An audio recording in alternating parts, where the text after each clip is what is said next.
भूपेंद्र सिंह हुड्डा जी, जयप्रकाश जी, stage पे Congress party के वरिष्ठ नेता,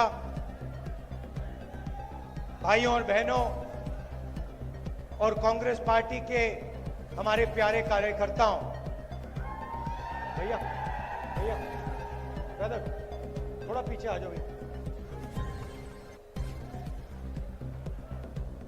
नॉर्मली आमतौर से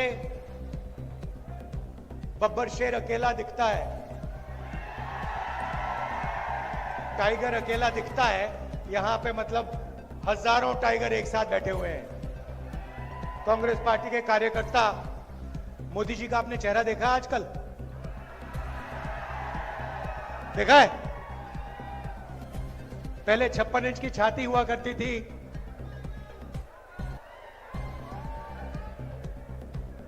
अब पहले 56 इंच की छाती, अब कहते भैया मैं नॉन बायोलॉजिकल हूं, मेरा तो सीधा भगवान से रिश्ता है, डायरेक्ट कनेक्शन है। पैनिक में आ गए, घबरा गए। जब आदमी घबराता है, उल्टी सीधी बात बोलता है। हिंदुस्तान के प्रधानमंत्री सबको कह रहे हैं कि भैया आप लोग बायोलॉजिकल, पूरा Hindustan biological, Narendra Modi non biological. आप लोग एक दूसरे से बात करो, नरेंद्र मोदी सीधे भगवान से बात करेंगे।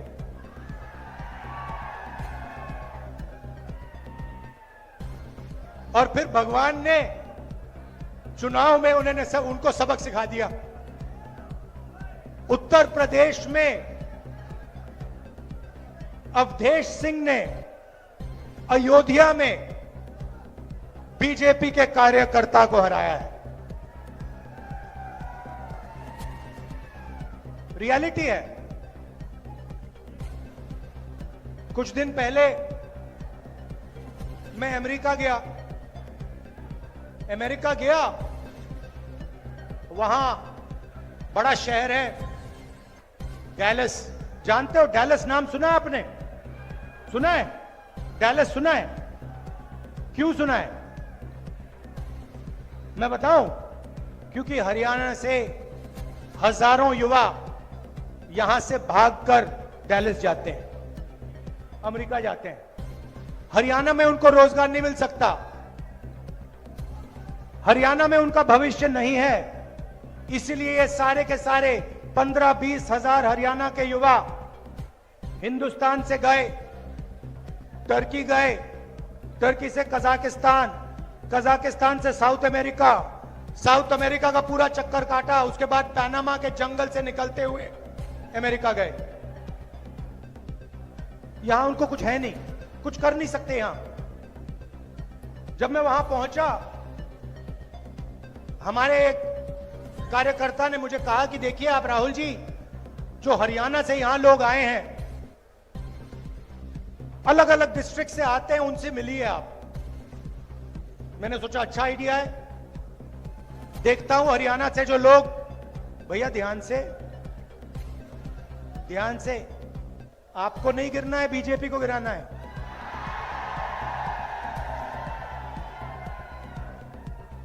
जोश बहुत है अंदर, आज फुल है, इंजन पूरा स्टार्ट है। तो मैंने कहा चलो जाके मिलते हैं। गया, 15-20 लोग छोटे से घर में रहते हैं, एक कमरे में एक साथ खाना पकाते हैं, एक साथ सोते, कोई जगह नहीं। यहां से दौड़कर गए, भाग कर गए। उन्होंने मुझे बताया कि राहुल जी, समुद्र में हम गए छोटी सी बोट में, पता नहीं था क्या होगा, डूब जाएंगे, मर जाएंगे। हमारे मित्र मरे। बोट के बाद हम साउथ अमेरिका पहुंचे। साउथ अमेरिका के बाद माफियाज ने हमें पकड़ना शुरू किया। रोड पे रोकते थे, पिस्तौल निकालते थे, कहते थे पैसा दो। हमारा सारा पैसा लूट लिया। जंगल से हम निकले, पनामा के जंगल से हम निकले। हमने अपने दोस्तों को मरते हुए देखा अपनी आंखों से, उनकी लाशें देखी हैं, उन्होंने वीडियो भी दिखाई मुझे। कि ये देखिए, हम नाव से ऐसे गए, हम जंगलों में ऐसे गए। मैंने उनसे पूछा, भाई एक बात बताओ, यहां से आप अमेरिका गए, कितने पैसे लगे? कहते हैं 35 और 50 लाख के बीच में लगते हैं। मैंने उनसे पूछा, भैया आप जा रहे हो, अगर आपके पास 35 लाख रुपया है तो आपने हरियाणा में बिजनेस क्यों नहीं खोला? छोटी सी दुकान क्यों नहीं चलाई? कहते राहुल जी, हरियाणा में आज 35 लाख 50 लाख के साथ भी बिजनेस नहीं खोला जा सकता है। हरियाणा में सिर्फ बेरोजगारी है और महंगाई है। यहां पे अगर कोई युवा सपना देखना चाहता है तो सिर्फ अमेरिका का सपना देख सकता है, और कोई सपना बचा ही नहीं। उन्होंने मुझे बताया। मैंने उनसे पूछा, भैया बताओ, ये 35 लाख 50 लाख रुपए आपने लिए, कहां से लिए? आधों ने कहा, राहुल जी हमने अपनी जमीन बेची। दूसरों ने कहा, हमने कर्जा लिया। किस रेट पे कर्जा लिया? 2% महीने का, 24% पर हमने कर्जा लिया। मैं सोच रहा था, हरियाणा के युवाओं के लिए बैंक के दरवाजे बंद, छोटे दुकानदारों के लिए, स्मॉल एंड मीडियम मैन्युफैक्चरर्स के लिए बैंक के दरवाजे बंद, अदानी के लिए बैंक का दरवाजा खुला। आपका कर्जा माफ नहीं हो सकता। वो जो अमेरिका गए हैं उनका कर्जा माफ कभी नहीं होगा, मगर अदानी जैसे लोगों का 16 लाख करोड़ रुपए कर्जा माफ हो सकता है। किसानों का नहीं होगा, मजदूरों का नहीं होगा, अरबपतियों का होगा। कैसा हिंदुस्तान है? जिनको जरूरत है उनको नहीं मिलता है, जिनके पास पैसे की कोई कमी नहीं है, अगर उन्हें 1 लाख करोड़ रुपए चाहिए 1 लाख दे देते हैं, 2 लाख करोड़ रुपए चाहिए 2 लाख करोड़ रुपए लो। फिर उन्होंने मुझे कहा अमेरिका में कि राहुल जी एक काम कीजिए, आप हमसे तो मिल लिए, मगर हमारे बच्चे जो हैं, हमारे परिवार हैं, वो हिंदुस्तान में हैं। हम अब अमेरिका आ गए हैं, हम वापस नहीं जा सकते। अगर हम यहां से निकल गए, हमें वापस नहीं आने देंगे।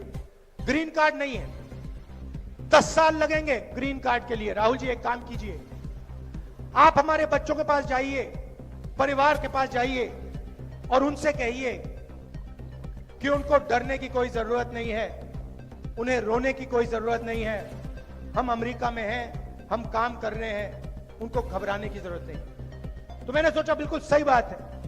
और जैसे ही मैं अमेरिका से वापस आया, मैं करनाल गया।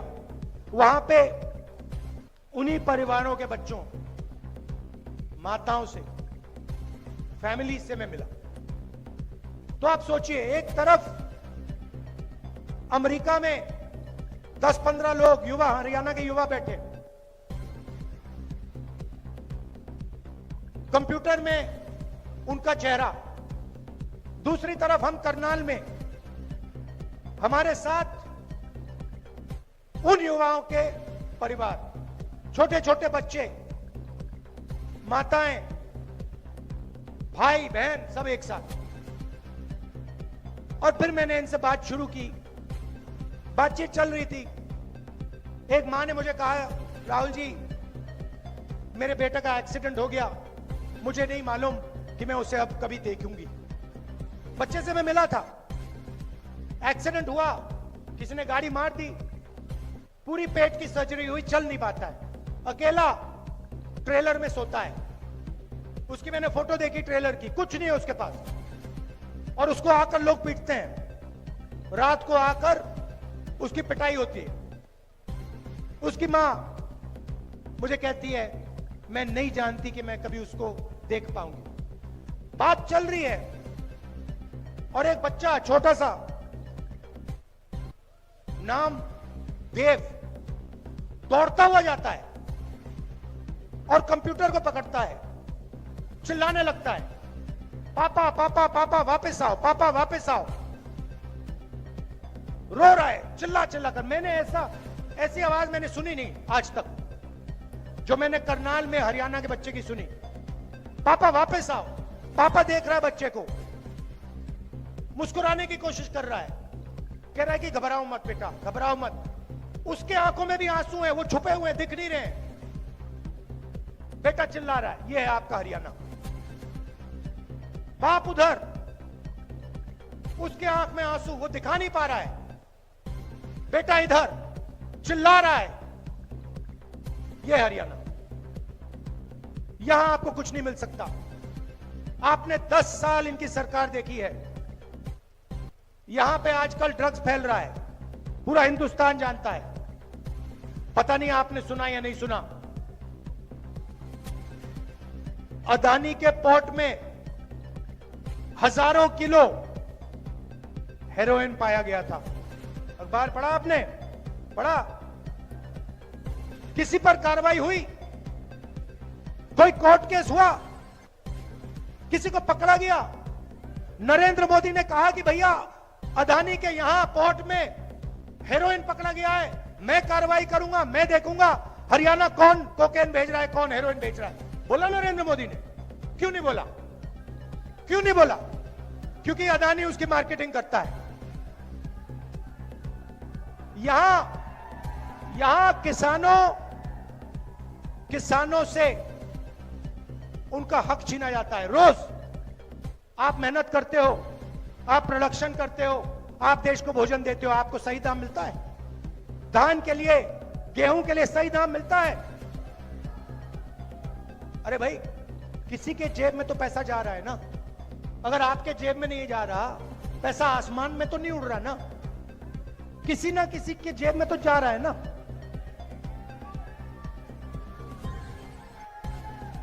स्टोरेज टर्मिनल उसके, कोल्ड चेन उसकी, अंबानी के डिपार्टमेंट स्टोर, या भैया आपके जेब में पैसा आएगा या फिर अदानी अंबानी के जेब में पैसा जाएगा। सीधी सी बात है। इसलिए हमने निर्णय लिया है कि सरकार आने के एकदम बाद आपको हम यही एमएसपी दे देंगे, मिनिमम सपोर्ट प्राइस। मैं ये क्यों बोल रहा हूं? वो जो बच्चा है ना देव, मैं उसके आंसू हमेशा के लिए हटाना चाहता हूं। मैं नहीं चाहता हूं कि देव जैसे लाखों बच्चे हरियाणा में हर सुबह उठें, पापा की याद करें और रोएं। मैं ऐसा हरियाणा नहीं चाहता हूं। हम ये नहीं चलने देंगे, ये नहीं होने देंगे। और ये सिर्फ मैं एक बच्चे की बात नहीं कर रहा हूं। जब किसान से उसका धन छीना जाता है, उसके आंसू नहीं दिखते क्योंकि खुल को रो नहीं सकता, मर जाएगा, इंसेक्टिसाइड पी जाएगा हिंदुस्तान का किसान, मगर आंसू नहीं निकलेंगे। यह सच्चाई है। हरियाणा के किसान को मैं जानता हूं, आपके साथ मैंने खेती की है हरियाणा में, मैंने देखा है क्या हो रहा है। हरियाणा का किसान नहीं रो सकता है, छुपाने पड़ते हैं आंसू, बच्चे रोते हैं, भूख लगती है बच्चे रोते हैं। ऐसा हमें नहीं चाहिए हरियाणा। और जहां भी देखो उन्हीं लोगों को फायदा होता है। एयरपोर्ट देखो अदानी, बंबई का एयरपोर्ट, लखनऊ का एयरपोर्ट, सारे के सारे एयरपोर्ट अदानी। मोबाइल फोन चलाओ अंबानी।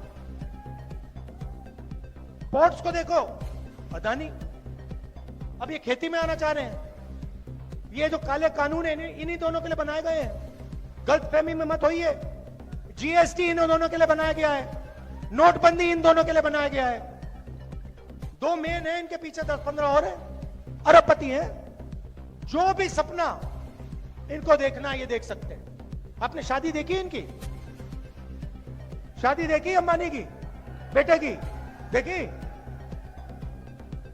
करोड़ों रुपए ऐसे ही फेंको। कोई अमेरिका से आके डांस कर रहा है, कोई बॉलीवुड से आके नाच गाना चल रहा है, हिंदुस्तान देख रहा है, देखता जा रहा है। अयोध्या में वो हारे क्यों? अयोध्या में मंदिर खोला, वहां अदानी दिखे, अंबानी दिखे, अमिताभ बच्चन दिखे, बॉलीवुड पूरा दिख गया, मगर गरीब किसान एक नहीं दिखा आपको वहां पर। हिंदू सच है, इसीलिए तो अवधेश ने इनको पटका है। अवधेश वो है वहां का एमपी, अवधेश कुमार, जो अयोध्या में जीता है। इसीलिए तो जीता है कि पूरा हिंदुस्तान देख रहा, भैया आपने राम मंदिर खोला, सबसे पहले आपने राष्ट्रपति से कहा कि भैया आप आदिवासी हो, आप तो अंदर आ ही नहीं सकती, अलाउ नहीं है आपको। उसके बाद अमिताभ बच्चन को बुला लिया, अदानी को बुला लिया, अंबानी को बुला लिया, किसी एक मजदूर को नहीं आने दिया। आपने किसी बढ़ई को देखा, किसान को देखा, मजदूर को देखा? कोई नहीं। डांस गाना चल रहा है, प्रेस वाले हाय हाय हाय कर रहे हैं, नाच गाना चल रहा है, डांस चल रहा है, पूरा हिंदुस्तान डांस कर रहा है।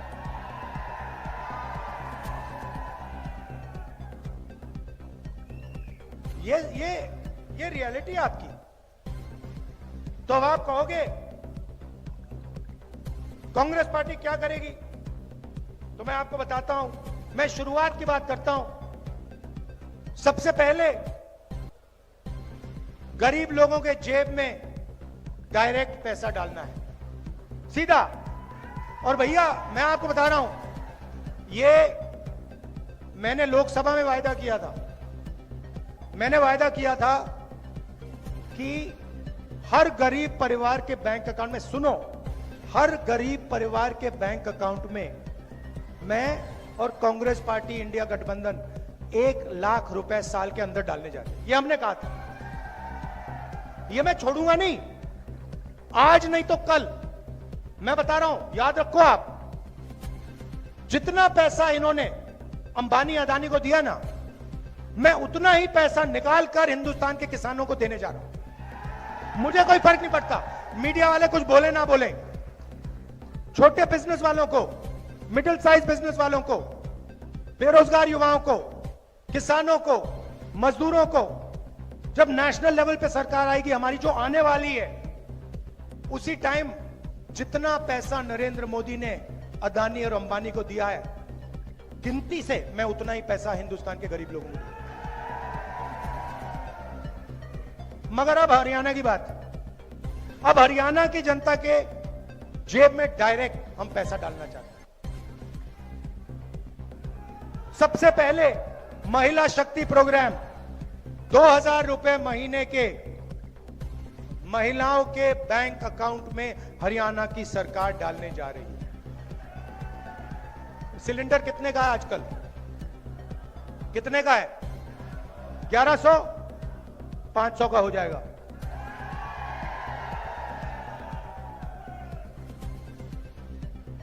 पुरानी पेंशन स्कीम, ये इन्होंने आपसे छीनी, हम ये आपको वापस देने जा रहे हैं।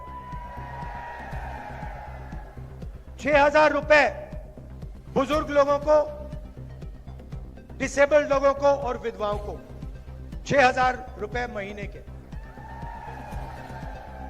युवाओं को जो सरकार में 2 लाख वैकेंसीज है वो हम देने जा रहे हैं। मगर सुनिए, सबसे जरूरी बात सुनिए, ये जो 2 लाख नौकरियां दी जाएंगी, हरियाणा के युवाओं को दी जाएंगी, ये हर एक जात को, सबको फेयरनेस के साथ इक्वली दी जाएंगी। ये हरियाणा की हर एक जात को ये नौकरियां मिलेंगी, सबकी सबको। किसानों को मैंने कहा कि एमएसपी गारंटी करके हम आपको देंगे, और जो आपका बीमा का पैसा है वो आपको 6 महीने बाद, 1 साल बाद, 3 साल बाद नहीं मिलेगा। जैसे ही नुकसान होगा उसके एकदम बाद आपको आपका बीमा का पैसा दिया जाएगा। गरीबों को 100 गज का प्लॉट, 3.5 लाख रुपए 2 कमरे के घर के लिए, और 300 यूनिट फ्री में बिजली, 25 लाख रुपए का हेल्थ इंश्योरेंस, जैसे हमने राजस्थान में किया था, हम हरियाणा में करने जा रहे हैं। आखिरी बात मैं आपसे कहना चाहता हूं, लड़ाई कॉन्स्टिट्यूशन को बचाने की है, ये आप समझ लीजिए।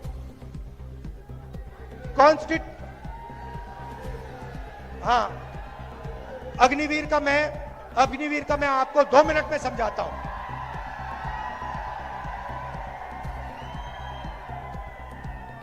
देखिए ना, फिर से मैं देव की बात करता हूं। वो बच्चा जो रो रहा था, वो क्यों रो रहा था? वो इसलिए रो रहा था क्योंकि उसको पिता के लिए जो भी रास्ते थे, रोजगार के जो भी रास्ते थे, उन सब को नरेंद्र मोदी ने बंद किया है। एक के बाद एक जो भी रास्ते देव के पिता के लिए खुले थे, उन सब को नरेंद्र मोदी जी ने,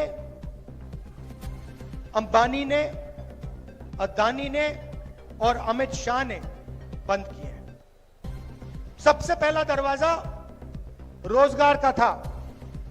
छोटे बिजनेसेस चलाने में, एंटरप्रेन्योरशिप करने में, छोटी छोटी फैक्ट्री, मिडिल साइज फैक्ट्री में रोजगार मिलता था। नोटबंदी की, जीएसटी, गलत जीएसटी लागू की और हिंदुस्तान के सारे जो छोटे बिजनेसेस थे खत्म कर दिए। और कोविड के समय अरबपतियों को पैसा दिया, उनको बचा दिया, और जो छोटे छोटे दुकानदार थे, स्मॉल बिजनेस वाले थे, उन सबको खत्म कर दिया, कुछ नहीं दिया उनको। तो रोजगार का रास्ता बंद कर दिया।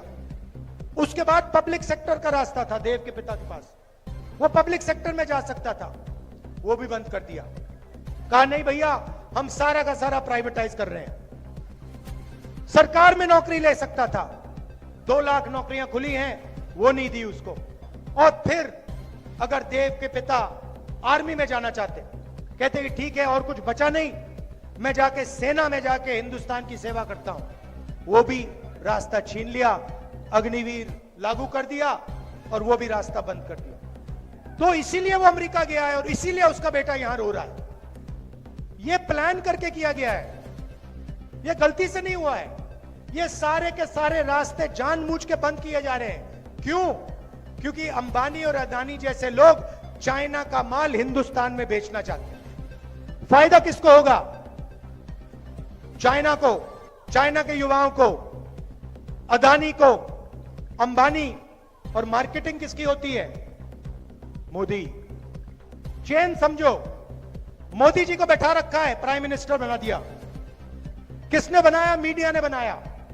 24 घंटा उनका चेहरा दिखा के। मीडिया कौन चलाता है? अंबानी अदानी जैसे लोग। अदानी और अंबानी जैसे लोगों ने मोदी को क्यों बैठाया? क्योंकि वो जानते हैं नरेंद्र मोदी अंबानी और अदानी का काम करेगा। आपने मेरा चेहरा मीडिया पे देखा कभी? मैं दिखता हूं क्या? ना, मैं नहीं दिख सकता, क्योंकि वो जानते हैं जिस दिन ये जाके बैठ गया उस दिन ये गरीबों का काम करेगा, ये सारा का सारा पैसा दूसरी तरफ कर देगा। इसीलिए तो मेरे पीछे पड़े रहते हैं। इसीलिए तो हजारों करोड़ रुपए मेरी छवि खराब करने में डाले इन्होंने, क्योंकि ये जानते हैं कि ये जिस दिन आ गया, इस दिन ये सारा का सारा पैसा किसानों को, मजदूरों को, बेरोजगार युवाओं को, महिलाओं को देना शुरू कर देगा। लड़ाई है, लड़ाई है। और अग्निवीर वही चीज है। देखो भैया, सीधी सी बात है, हुआ क्या है?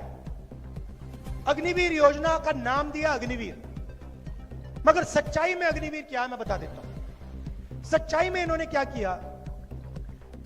पहले आपको याद है 1 रैंक 1 पेंशन हुआ, मतलब अफसरों को पेंशन मिली, थोड़ा सा पैसा उधर गया। उसके बाद प्रॉब्लम आई, उन्होंने कहा यार अदानी से हथियार खरीदवाने हैं मगर जवानों को पेंशन मिलती है। ऐसे करते हैं, जवानों से पेंशन का पैसा छीन लो, उसे नया नाम दे दो, उसे अग्निवीर नाम दे दो, और वो पूरा का पूरा पैसा अदानी को कर दो। आप देखो, इंटरनेट पे जाओ और अदानी डिफेंस कंपनी सर्च करो। अदानी डिफेंस में आपको दिखेगा इजराइल का हथियार दिखेगा। अदानी नहीं बना रहा, इजराइल की कंपनी बना रहा है। अदानी उसको हिंदुस्तान में बेचता है। अदानी डिफेंस में आपको ड्रोन की फोटो दिखेगी। ड्रोन इजरायली कंपनी बनाती है, अदानी हिंदुस्तान में उसको जोड़ के बेचता है। तो हेलीकॉप्टर, हवाई जहाज, ये सब विदेशी कंपनी बनाती है। नरेंद्र मोदी विकसित भारत नाम देता है, मेक इन इंडिया नाम देता है, लेबल अंबानी का, लेबल अदानी का लगता है, और अग्निवीर लागू हो जाता है, जवानों से पेंशन छीन ली जाती है। यह है अग्निवीर की कहानी। तो अब क्या होगा? अब हिंदुस्तान का जवान जाएगा बॉर्डर पे, इस साइड अग्निवीर, इस साइड अग्निवीर, इस साइड अग्निवीर, बीच में एक जवान। और जो अग्निवीर राइफल लिए चाइना के बॉर्डर पे खड़े होंगे, वो देखेंगे, कहेंगे यार हमें ना पेंशन मिलती, हमें ना कैंटीन मिलेगी, हमें ना शहीद का दर्जा मिलेगा, ये जो व्यक्ति खड़ा है इसको मिलेगा, हमें नहीं मिलेगा। आप सोचो हिंदुस्तान की फौज का मोराल का क्या होगा, हिंदुस्तान का जवान क्या सोचेगा। जो पहले सेंटर हुआ करते थे ना, जहां पे आर्मी की टेस्टिंग होती थी, वहां जाके देख लो, खाली पड़े हैं। क्योंकि अग्निवीर जानता है कि ये नाम सिर्फ अग्निवीर है, इसका सच्चा मतलब मेरा जो हक है, हिंदुस्तान के जवान को जो हक है, पेंशन है, कैंटीन है, शहीद का दर्जा है, वो छीन ली गई है, वो चोरी कर ली गई है, और वो अदानी को दी गई है। यह है अग्निवीर का मतलब। और हरियाणा में तो आप इसको बहुत अच्छी तरह समझते हो, आप पॉलिटिकल लोग हो, 1 मिनट में आप देखोगे अग्निवीर, उसका सही मतलब समझ जाओगे, 1 सेकंड में पकड़ लोगे। यह है, इसीलिए सरकार बदलनी है, और एक साथ मिलकर, सबको एक साथ मिलकर, 36 बरादरियों को एक साथ मिलकर 36 बरादरी की सरकार बनानी। यह मैं आपसे कहना चाहता था। अब कांग्रेस पार्टी के टाइगर, इसके बाद सीधा मैदान में सारे के सारे एमएलए यहां जिताने, अपनी सरकार बनानी है, हरियाणा की सरकार बनानी है। दिल से आपका धन्यवाद। आप जानते हो, जब भी मेरी जरूरत हो, पार्लियामेंट में कुछ बुलवाना हो, लोकसभा में कुछ कहलवाना हो, हरियाणा की कोई भी मदद करवानी हो, मुझे बुलाओ, मैं यहां हाजिर हो जाऊंगा। दिल से आपका धन्यवाद। और याद रखिए, कॉन्स्टिट्यूशन गरीबों की रक्षा करता है। ये आरएसएस वाले लोग कॉन्स्टिट्यूशन को मिटाना चाहते हैं, हटाना चाहते हैं। ये इनका पूरा लक्ष्य यही है कि किसी ना किसी तरह कॉन्स्टिट्यूशन, जिसने हिंदुस्तान के गरीब लोगों को शक्ति दी, जगह दी, ये मिट जाए। कह नहीं सकते, मगर इनका लक्ष्य यही है कि कॉन्स्टिट्यूशन को हटा दो, और जो पहले का सिस्टम था, वो सिस्टम वापस ले आओ। हम कॉन्स्टिट्यूशन की रक्षा करेंगे। अंबेडकर जी का कॉन्स्टिट्यूशन है, गांधी जी का कॉन्स्टिट्यूशन है, हिंदुस्तान के गरीबों का कॉन्स्टिट्यूशन है। इस कॉन्स्टिट्यूशन को कभी नहीं छूने देंगे हम। धन्यवाद। जय हिंद।